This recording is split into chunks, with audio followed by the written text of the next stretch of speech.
നിഗൂഢതകളുടെയും അത്ഭുതങ്ങളുടെയും കലവറയാണ് ഹിമാലയവും Tibetan പീഠഭൂമിയും.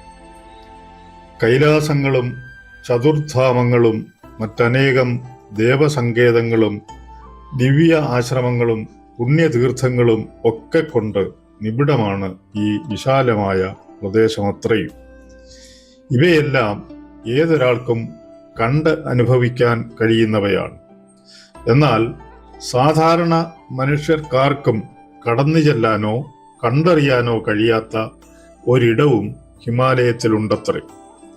ഭാഗവത, വിഷ്ണു, കൽക്കി പുരാണങ്ങളിലും മഹാഭാരതത്തിലും മറ്റും സൂചിപ്പിക്കുന്ന ശംഭാല എന്ന സ്വർഗീയ ലോകമാണത്. ബുദ്ധമത ഗ്രന്ഥങ്ങളിലും ഈ ഭൂമികയെ പരാമർശിക്കുന്നുണ്ട്. സമാധാനത്തിന്റെ സ്ഥലം എന്നർത്ഥം വരുന്ന ശംഭളയും സിത്താശ്രമം, ഗ്യാൻഗഞ്ച്, അഗർത്ത ഇവയൊക്കെയും ശംഭാലയെ കുറിക്കുന്ന മറ്റ് പേരുകളാണ്.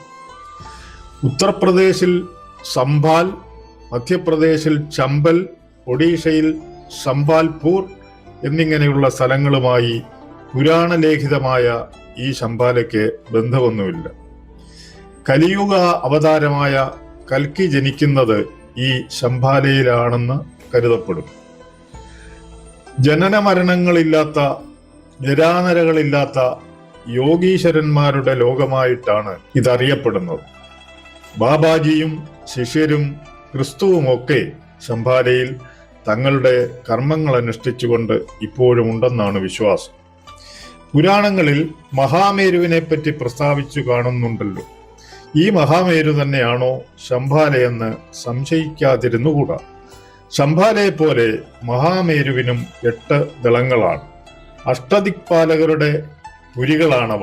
മധ്യത്തിൽ ബ്രഹ്മാവിന്റെ മനോവതി എന്ന 10,000 യോജന വിസ്തീർണമുള്ള നഗരിയാണ്. ഈ മേരുവിന്റെ 4 ഭാഗത്തും ഈ 2 കുലപർവ്വതങ്ങൾ ഉള്ളതായി പറയുന്നു. അതിൽ തെക്ക് ഭാഗത്തുള്ള പർവ്വതങ്ങളാണ് കൈലാസവും കരവീരവും. ആ നിലയ്ക്ക് ശംഭാലയും മഹാമേരുവും ബന്ധപ്പെട്ടു കിടക്കുന്നു എന്ന് കരുതുന്നതിൽ തെറ്റില്ല.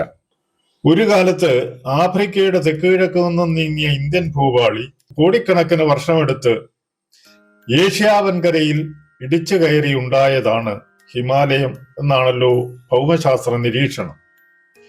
അങ്ങനെ എങ്കിൽ ഇടിച്ചു കയറിയ ഈ പാളി നിലവിലുണ്ടായിരുന്ന ഭൂഭാഗത്തിന് മുകളിലൂടെ തിരമാല പോലെ ഞെരുങ്ങി മറിഞ്ഞിട്ടുണ്ടാകാം. പർവ്വതവും ഉയർന്ന പീഠഭൂമിയും അങ്ങനെ രൂപപ്പെട്ടതാകാം. അടിയിൽ വിശാലമായ ഇടം ശേഷിച്ചിട്ടും ഉണ്ടാകാം.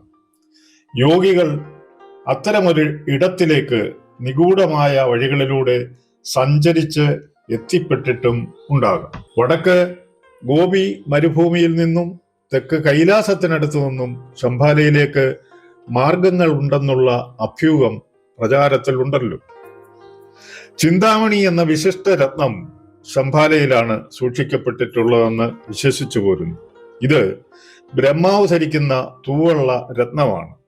മഹാമേരുവുമായി ശംഭാലയ്ക്കുള്ള ബന്ധം ഇത് കൂടുതൽ പ്രസക്തമാക്കുന്നു. പുരാണങ്ങളിലും ബുദ്ധമത ഗ്രന്ഥങ്ങളിലും പരാമർശിച്ചിട്ടുള്ള ഈ രത്നം ആഗ്രഹ നിവൃത്തിക്കുള്ളതാണത്രേ. യതി എന്ന ഹിമമനുഷ്യനാണ് ശംഭാലയുടെ കവാടത്തിൽ കാവൽ നിൽക്കുന്നത്. പുരാണങ്ങളിലെ സരസ്വതി നദിയും ദ്വാരകയും മറ്റും കണ്ടെത്തിയ നിലയ്ക്ക് അത്ഭുത ലോകമായ ഈ ശംഭാലയും യാഥാർത്ഥ്യത്തിൽ എത്തട്ടെ.